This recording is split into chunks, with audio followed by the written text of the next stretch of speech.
Good people, what is going on? Another episode of the All Go Podcast. I'm your host, Desmond. Thank you for tuning in. Greatly appreciate it.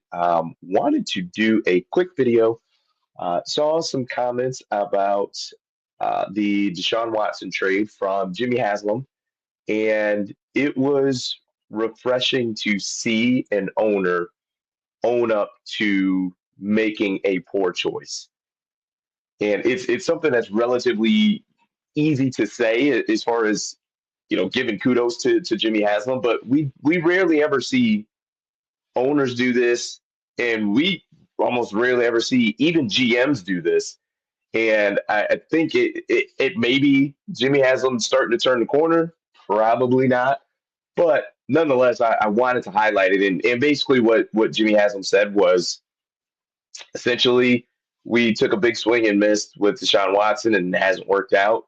It was an organization decision, but the essentially D and I are the ones who are responsible, so we're the ones who should be held accountable, and that says a lot.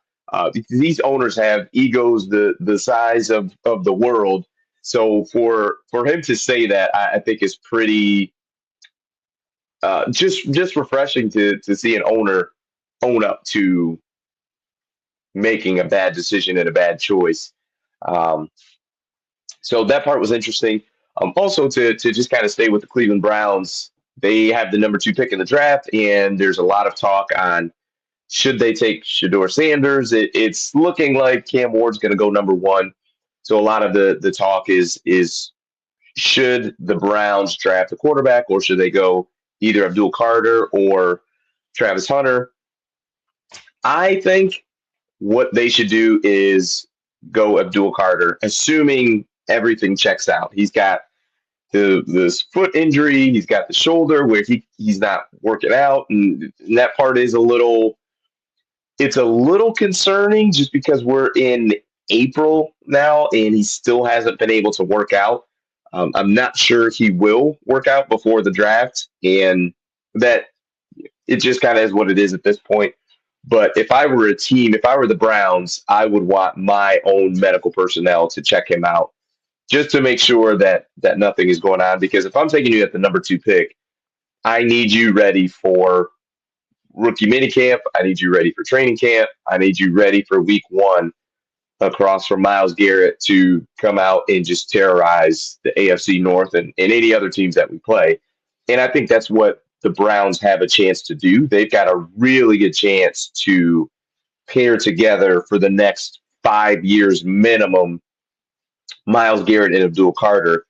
And that's going to be a very, very difficult thing to deal with, to have a team that's got two pass rushers. They've got one guy who's elite, another guy who we think will be pretty good. I don't want to say two elite pass rushers because I think that's it's giving too much credit to Carter and not enough to Miles Garrett to just lump them in the same the just the same group. But I would go that route, and then the second round, if I were the Browns, I would look at either Tyler Shuck. I would look at Kyle McCord. I know they, are guys that everyone may not know if you're not like a diehard football. I guess I wouldn't say fan like I am. I was going to say nerd, but fan like I am. Louis Riddick is someone who talks a lot as far as NFL, but it's a lot about in the draft and just different prospects, things of that nature. And he's mentioned a lot about Tyler Shuck. And when it comes to Kyle McCord, I just think about this was a young man who, played for Ohio State, and that season was doing pretty well until the Michigan game. He didn't play well. Also, don't think Ryan Day did him any favors, but nonetheless, he didn't play well. And epic failures, and he ended up getting a lot of the blame, regardless of who was truly at fault. And from there, transferred to Syracuse, and even while transferring, I don't think it can be understated the amount of criticism that young man got from that last game until he suited up again for Syracuse.